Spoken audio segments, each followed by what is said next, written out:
Okay, you can hear. Thank you very much. Can you all see the screen? Because I'm going to show a lot of pictures. Working in an art center, I have to show pictures. So I'm going to talk to you a little bit first about where I come from as an introduction to these ideas around what kind of revolution we're in now and how our public institutions have a role within this world. This is Manchester, where I grew up, but this is Manchester in the 19th century, when it was the absolute center of the new mechanical industrial revolution that was emerging in these times. It was called Cottonopolis, producing cotton in vast quantities, and also equally well documented by Marx and Engels as they wrote their manifesto in Manchester around about this time. And what was interesting for me in this context, as somebody who's interested in art and art history historically, was that as these cities industrialized, they realized that they needed a different kind of knowledge. They realized they needed a different kind of worker, one who would innovate and be creative and contribute to the growth. And this person had to come from the workforce. It had to come from the working classes, not from the traditions of the upper classes of the centuries before.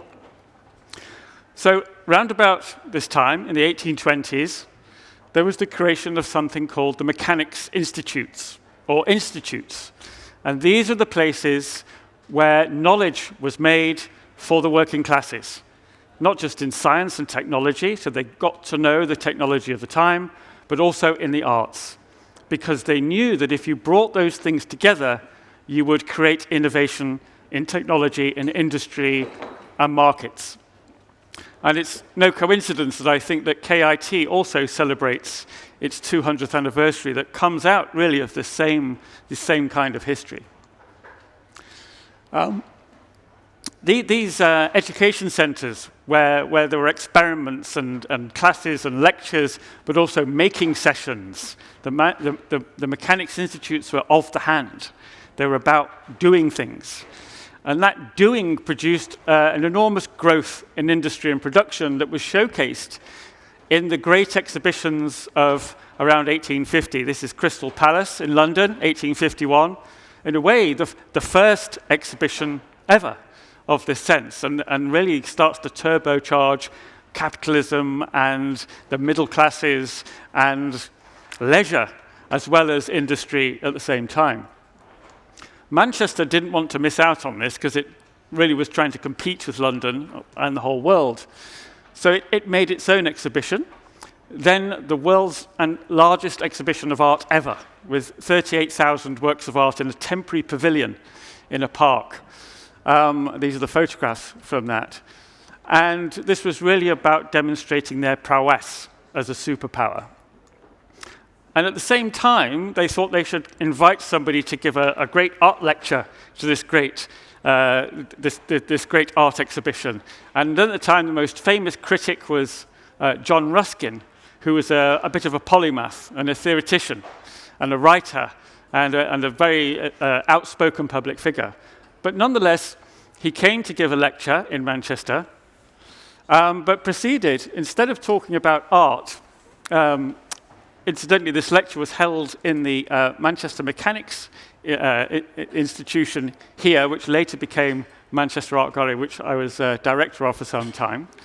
And the other little side note is that the working phrase for this institution was about working up the raw intelligence of the town. These institutes were designed to create intelligence and to create a diverse intelligence that would really shape the city, shape society. And in this lecture, which lasted 6 hours, it was split over 2 nights for 3 hours each, John Ruskin, instead of talking about art and pictures, he talked about economy. And his lecture was called The Political Economy of Art, and I won't go into the full 6-hour treatise, but the basic point was he was berating the industrialists to say, you've done it all wrong. You are idiots. You filled this palace with paintings, and they're just decoration. They're just baubles. You've got the idea of art wrong. Art is a creative process that we apply to all aspects of life, to economy, to industry, to ecology, to education, to architecture. Everything should be done with an element of artistry, and that's the holistic concept we have to embed into society.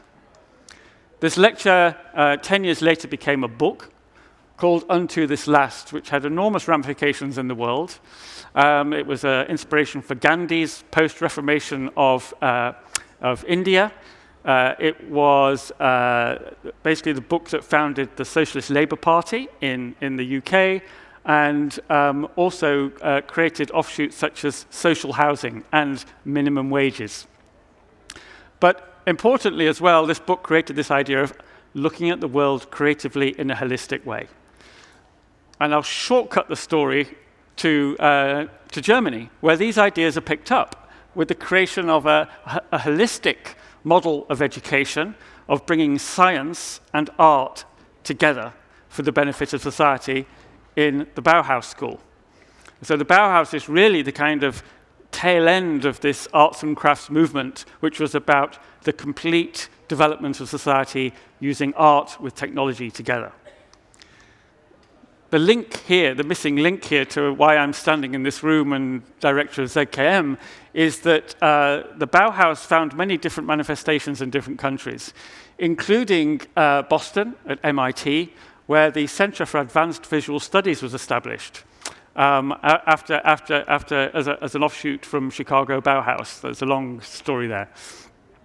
And this center of new technology in the emerging field of digital, of computing, and everything we now know today, was a center where artists and scientists worked together at MIT to develop new ideas.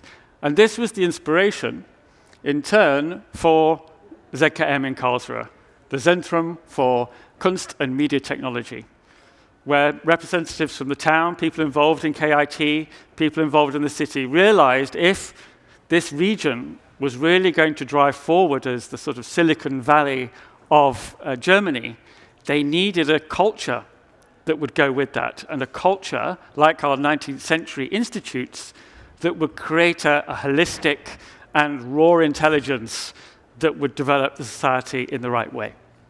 So this was the 1988 kind of manifesto for ZKM, pulling all these ideas together, including this idea that it would be an institute for research and development, for learning and education, and for making things public, for taking that out into the world and realizing these things in the world.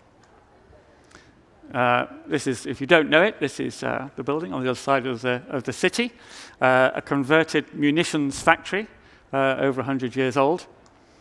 And really is this kind of total system. It was designed to work in this way, as all different departments, all different components working together as one completely transparent space. And here you see inside the Lichthalle, which were the old factory assembly halls, are all connected by these glass corridors. And it includes, for example, the Hochschule inside in the ZKM as well. So you have the learning and the design and the development and the education all feeding this institution that's operating on many different levels. And the idea was, in this early manifesto of 1988, that it would be the electronic Bauhaus.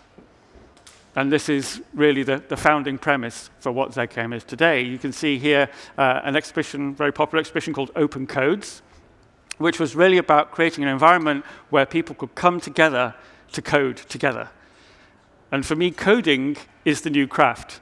If in our 19th century institutes, people were maybe wood carving or doing pottery or drawing, coding now is still something to be crafted, something to be made, something to be learnt by doing. The idea also of this institution, and like many institutions of its kind, is they are not just about making spectacle, about providing entertainment, about creating art that you come and see. Of course, you can do that. But they are also about making tools, about rediscovering the idea that artists and scientists were never really that separate. The separation is really only occurred in the last 200 years or so. If you remember Leonardo, his main job was designing weapons for the military in Renaissance Italy as an artist and a craftsman and an engineer, combining all these things together. And really it's the same now, that artists and scientists are beginning to work again in what Peter Weibel, my predecessor, described as the Renaissance 3.0, where we now have technologists and artists working together, not one just feeding off what the other one is doing, but really collaborating to try and experiment and come up with new ways of doing things. It was mentioned in the introduction quite nicely about the idea of the fourth industrial revolution that we are now in. There are different views on this. There's the idea of a fifth wave, a sixth wave, and where we are going next. And I think this is the challenge for our institutions now, that we need to think in faster and faster terms about what is going to happen with technology, with society, with culture. ZKM was made as the electronic Bauhaus.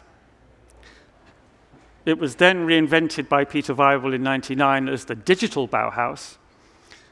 And my view is we now need a post-digital Bauhaus. We're all living in the digital age. We only notice when something isn't digital that these things are highlighted. But we're now entering a whole new world of artificial intelligence, green technology, biomimicry, cloud computing, quantum computing, wetware computing.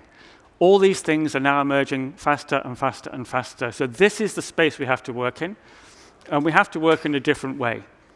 We have to learn these technologies together, learn how to play, learn how to be in one space so that we can make the best of the resources we have. The difference, I see it, between innovation within the industrial sector and what public cultural institutions can bring is the idea of creating open systems. So rather than the traditions of closed innovation, where you narrow down to a product, we keep the system open. We allow other influences. We allow testing. We allow experiment. We allow things to go wrong. We allow to try things that might not work or could just be fun and learn from those experiences as well, like we learn when we're playing as children. And this open innovation model, this open system, is how I see the role of somewhere like ZKM. Now, the old art world, in a way, was based on ideas like this. This is Caspar David Friedrich's Wander Above the Sea of Fog. I call this the box cover image for the software of modernity. And it's really about the single solitary genius male artist taking us into the future. But the world isn't like that anymore. We need to collaborate. So maybe something like this is a bit closer to the image we need for our new software. And this is the world of people in the same place, co-creating, collaborating, making things together. The world is changing as well in how our global economy is operating. This is you might well know this drawing very well. This is the map of the plumbing of the internet. These are the undersea cables that connect the World Wide Web. And you may notice that this really kind of follows the old trade routes of empire and colony. And that is the world we are leaving. The world is changing in quite a different way. People are able to pick up technologies. They're able to pick up tools in many different geographies. They're super connected in many, many different ways, and in instantaneous ways too. So what's happening is that people who were once marginalized by the main power systems, the main knowledge systems, the main thoroughfares of our planet, are now able to tool themselves up. In the heart of the African continent, in the heart of the South American continent, in the heart of South Asia, East Asia, and so on. This, incidentally, is a map showing the use of open source mapping software in what was formerly sort of known as the Global South. And I'm going to give you some examples of this as well, about the way people are starting to tool themselves up both in technological ways, but also in artistic ways, and bringing these worlds together. And for me, this is the post-digital Bauhaus. This is a planet in which we are all communicating to make the best use of our technology and to find new ways of working with it that will inspire others. This is a group called the Congolese Plantation Workers Art League. And they are based in the Democratic Congo, and they have worked with a Dutch artist, but they are also now artists themselves. And they work on the old plantations of Unilever, producing palm oil and chocolate. They used to earn $1 a month in wages working for the plantations. And now they basically have been making art in order to raise income and to raise money. They produce sculptures and many other items that get sold on the international art market. But a very interesting project that emerged recently was they wanted to borrow a traditional sculpture, this sculpture of an old plantation owner called Barlow, who was a Belgian gangmaster, that was in the Museum of Fine Arts in Virginia in the US. They asked to borrow it for an exhibition in their village. And the museum said, no, you haven't got the right conditions. So they said, okay, well, we'll make an NFT, using blockchain technology to make an NFT that they sold at Basel Art Fair last year and released onto the open market to raise funds that is now buying back land from the plantation so they can run their own sustainable agriculture. And on the sales of last year's Basel Art Fair, they bought back over 800 hectares of land, which they are now developing, producing their own crops. These are the Yawanara people from the Amazon rainforest. And they have been working with the Turkish artist Refik Anadol, who actually, he kind of learnt his trade, so to speak, here at ZKM in Karlsruher when he was a young artist. And Refik Anadol is now the sort of superstar of AI-generated art. He was at Basel Art Fair, where I've just come from, where he produces these enormous kind of AI mutations of data that have very spectacular effects. And he's now sort of the poster child of the new emerging art world. But this is a project he's done with the Yaranawa people, which is taking their data about their culture, about their art, about their language, and creating this spectacular image which constantly evolves and mutates and is never the same at any one time. So this is a nice thing, and it looks pretty. Some people have criticized him as creating sort of, the lava lamp of the 21st century. But what's interesting about this is, well, in two ways. One is they have also produced an NFT of this, which is then going back into production of culture and supporting communities and schools and education centers in this region of Brazil. But also what's happening here is the data of their culture, their language, their storytelling, their pictures, their art, is then fed back into the metadata that the AI of our planet feeds on. So what they're doing is they are preserving their culture. They are enabling that their culture, their language, goes into the system so that our biases that we currently have in that kind of very narrow band of data supporting AI is diversified and starts to work for people beyond the traditional European or American or dominant economies in the world. And this is spreading a little bit like wildfire. This is the community in Vancouver, an indigenous community who speak the Kawakala language, and they too are using data sets, creating data sets of their language to feed that back into the metadata of the world. But interestingly, this is not just a technical project. You can't do this as a technical project. You have to make art. You have to read literature. You have to tell stories. You have to learn and create this technology by making and doing, which again takes us back to those original crafting intentions. We can zoom now over to Slovenia, where, again, a collective of artists and technologies are working together to create a new kind of agriculture. This is a test being exhibited at Ars Electronica in Linz in Vienna last year. And they are creating an agricultural system where the plants dictate how much they grow. So rather than the supermarkets asking, we need 500 tons of potatoes, whatever it is, this is a system where the plants are wired up to sensors, and that information is distributed to these crab-like robots who then scurry around the vertical farm and water and feed and give nutrition to the plants as and when they require it, not on a forced basis. We'll zoom now back over to China now, to Yang Jiang, to an artist who is coming to Karlsruher later in the year. This is Zheng Gugu. And this is for me, this is a project which is very much about the post-digital world. That we're no longer living in a world of ones and zeros. We have to marry that world of ones and zeros with nature, with different cultures, with maybe even spiritualism, with all different kinds of human and other intelligences living on the planet together. Now, Zheng Gugu was an avid player of Age of Empires in the 1990s, which was a computer game based on battling civilizations. And he was one of the top 10 players in the world. But he was always very disappointed in the end because everything just collapsed in the end. So he decided to start making his own Age of Empires.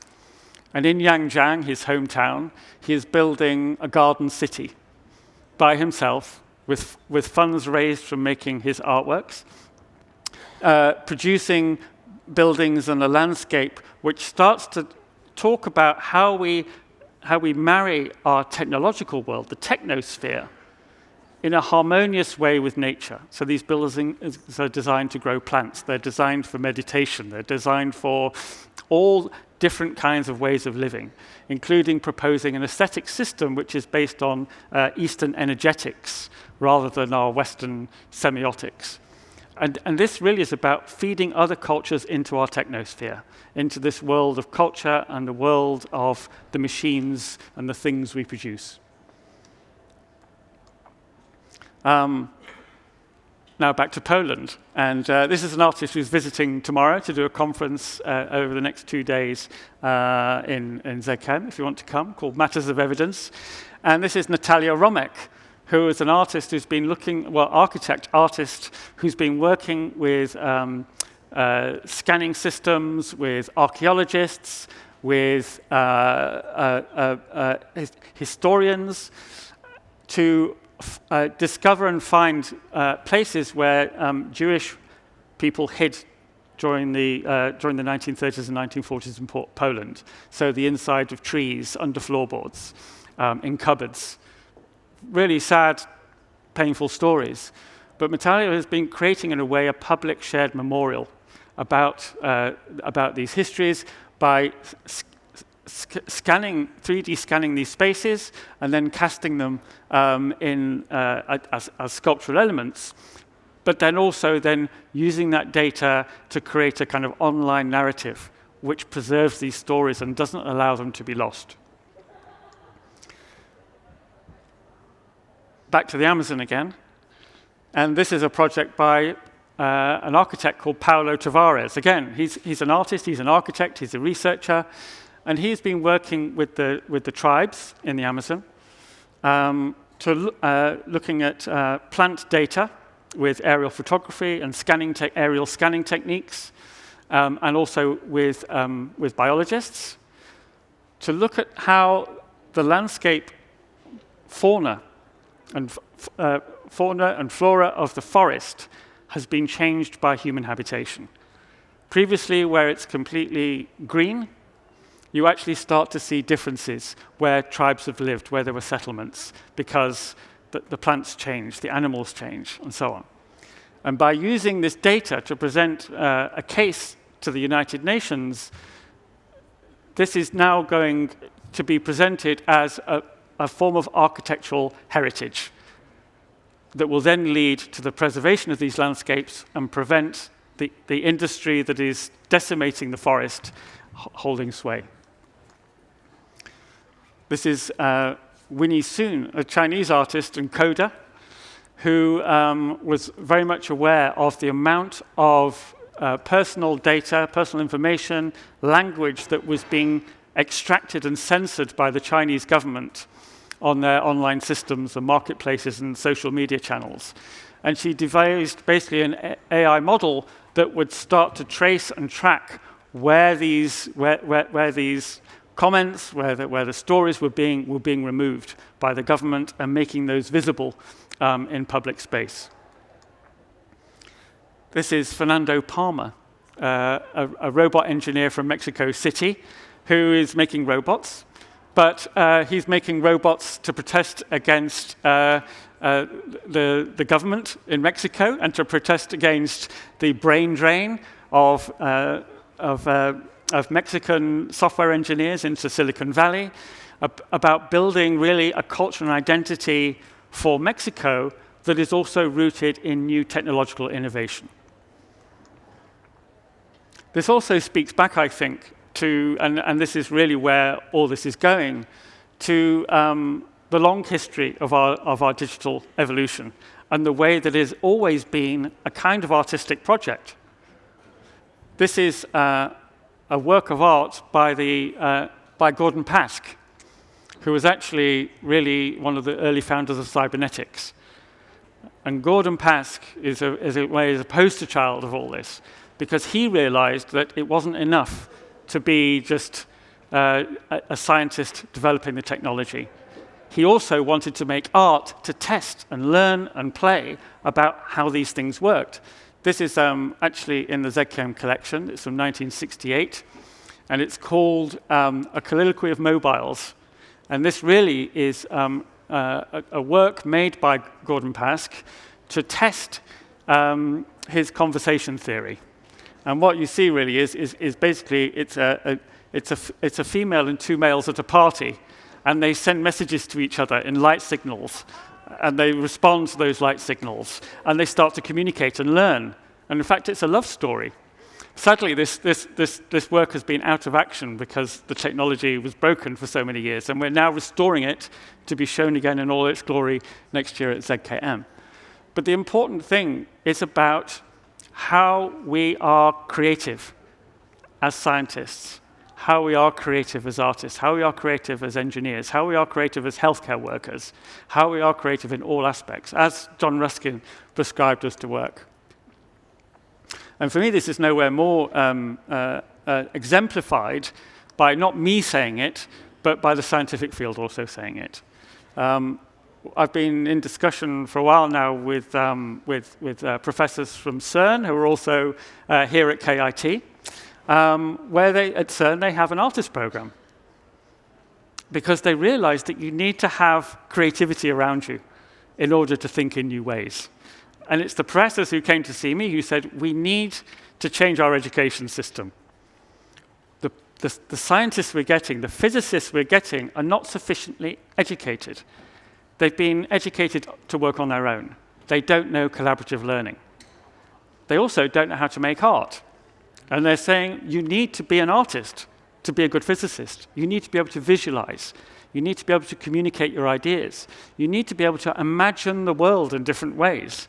When you're dealing with a world so abstract and removed as quantum physics or particle accelerators or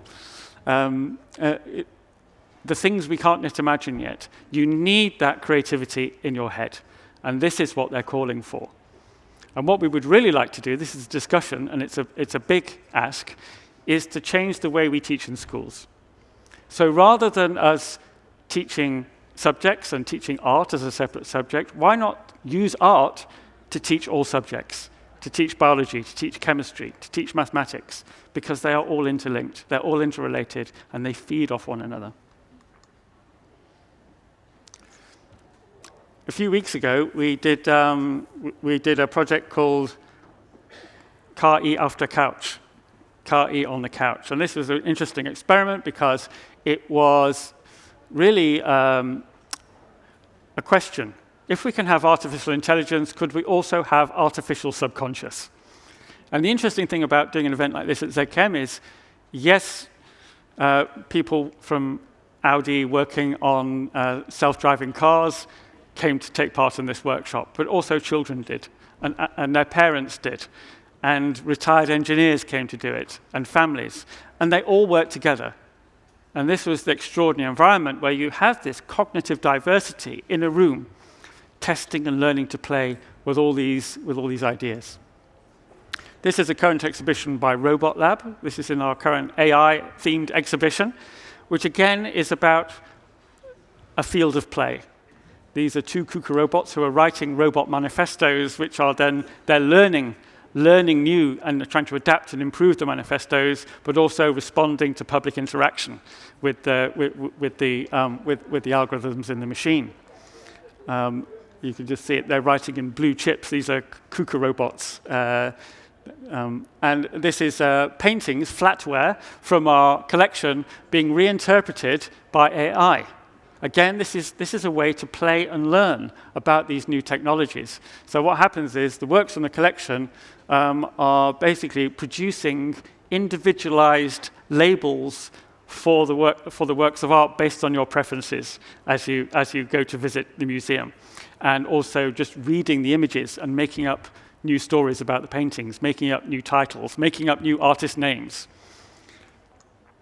And in the third space is a work by Duck He, where she talks about artificial stupidity.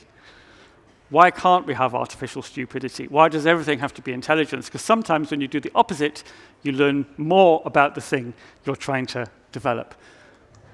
The point about all of this really is creating a space, a public institution where we learn together.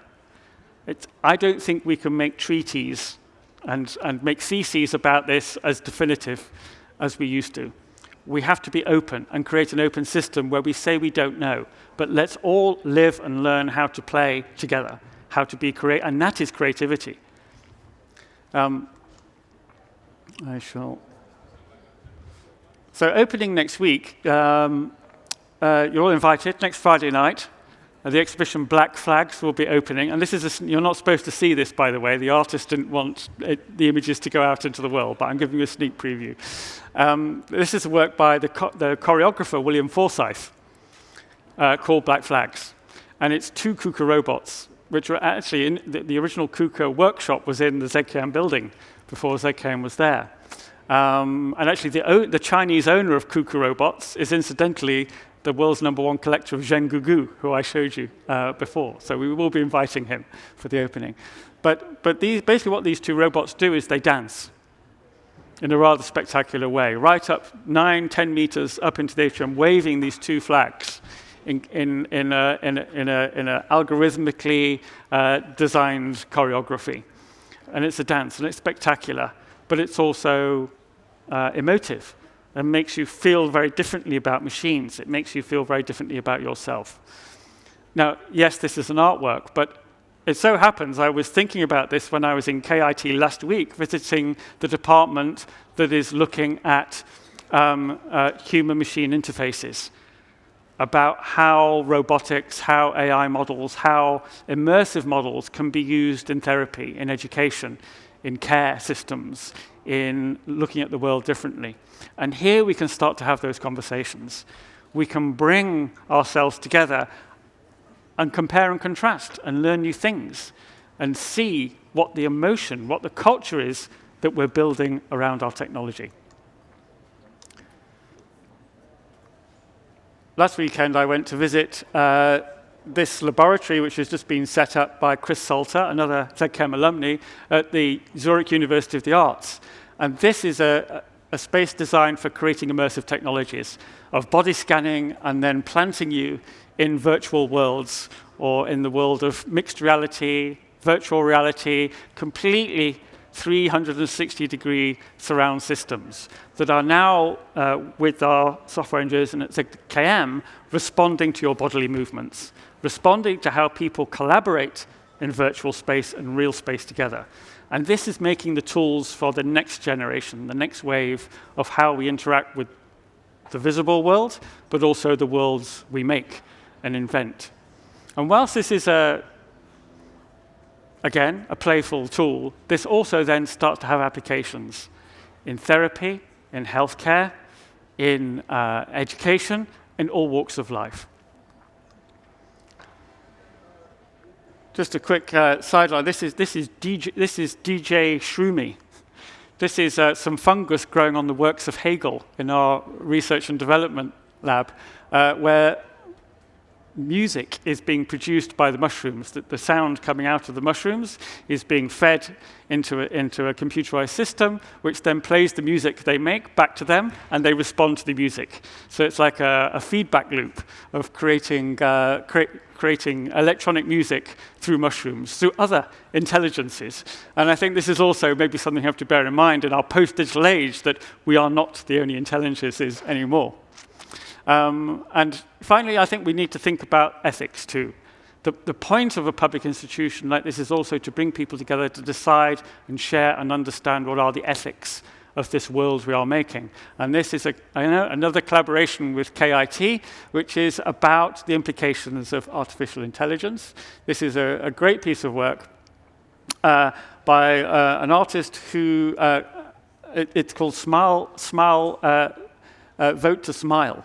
And you go in this booth and you have your face scanned, and it tells you what political party you're most likely to vote for. And you might think, well, it's kind of like a silly joke, but it's actually based on a real piece of AI, which could predict, in research, it could predict sexuality of individuals. And normally you would think if you're trying to guess someone's sexuality, they're straight, gay, it's a 50-50 chance. When they fed data into this AI, it had a 88 to 90% accuracy of prediction, and they don't know why. But the artist basically took this same model and scanned a data set of all politicians in Germany, assuming that they vote for the party that they support. And from this data, it creates a system which will analyze anybody's face and tell you which party you're likely to vote for. I was slightly aghast when a 12-year-old went in there and she was told she was voting for AFD. But this is the kind of play you can do that also has a serious edge to it. And finally, I'll bring you up to date, because for me, this is a beautiful picture of actually what a museum should look like. This is our Goulash Programmiernacht from last weekend. 2,500 nerdy, geeky coders, hackers, software engineers, filling the halls of ZKM over 4 days, eating lots of goulash and hacking away through the night, sleeping in the corridors, partying, and this amazing amount of energy. And here you've got teenagers, you've got adults, you've got people from all walks of life, all in the same place with no brief, with no agenda. It's not like the normal hackathon where there's an objective. And I went round with a tech investor from Karlsruher, and he said, well, what's the ask? What are we trying to get to? And he couldn't believe that there wasn't one. And he said, actually, this is really great, because you are just generating, and it starts to mutually generate. You start to symbiotically generate ideas and solutions and ways of doing things. And for me, I think this is kind of one of the contributions our kind of art world, our culture world, can bring, this way of thinking. And if you imagine marrying these worlds together, imagine what new things we could create. And in the end, I call this the Museum 3.0. And this is really not the museum you go into and see something and be amazed by it and go away happy. It's not something where you go and take part in an activity. It's where people come and make the museum themselves. It's the user-generated museum. And for me, that is the future of our institutions for a really co-created society. Thank you.